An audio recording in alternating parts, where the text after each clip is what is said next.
ಏನ್ ಹೇಳ್ತಾ ಇದ್ರೆ ದಾವಿದನು ಇದ್ರನ್ನ ಸಮರ್ಪಿಸ್ತಾ ಇದ್ದೆ. ದೇವರ ಮನಸ್ಸನ್ನು ಆತನ ಅರ್ಥ ಮಾಡ್ಕೊಂಡಿದ್ದಾನೆ ಪ್ರೇರ. ದೇವರಿಗೆ ಏನ್ ಬೇಕು ಕೆಳಗೆ ಹೇಳ್ತಾ ಇದ್ದಾನೆ ನೋಡಿ, ಕುಗ್ಗಿದ ಮನಸ್ಸೇ ದೇವರಿಗೆ ಇಷ್ಟ ಯಜ್ಞ. ಏನ್ ಇಷ್ಟ ಅಂತ ಪ್ರೇರೆ?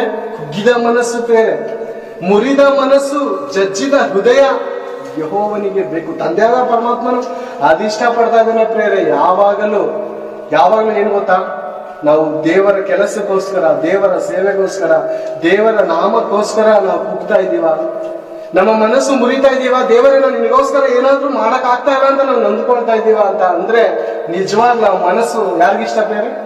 ದೇವ್ರಿಗಿಷ್ಟ ಪ್ರೇರೆ. ಎಲ್ಲ ನಾನು ಮಾಡ್ತಾ ಇದ್ದೀನಿ, ಎಲ್ಲಾದ್ರಲ್ಲೂ ಕರೆಕ್ಟ್ ಆಗಿದ್ದೀನಿ, ದೇವ್ರಿಗೆ ನಾನು ದಶಮಭಾಗ ಕೊಡ್ತಾ ಇದ್ದೀನಿ, ದೇವ್ರ ಕಾಣಿಕೆ ಕೊಡ್ತಾ ಇದ್ದೀನಿ, ನಾನು ಮಾಡುವಂತ ಅವಶ್ಯಕತೆ ಏನೂ ಇಲ್ಲ ಅಂತ ಅನ್ಕೊಂಡ್ರೆ ಏನಾಗುತ್ತೆ? ಕುಗ್ಗಿದ ಮನಸ್ಸ. ದೇವರ ಮನಸ್ಸನ್ನು ಕುಗ್ಗಿಸುವಂತ ಮನಸ್ಸು ಪ್ರೇರೆ. ದೇವರ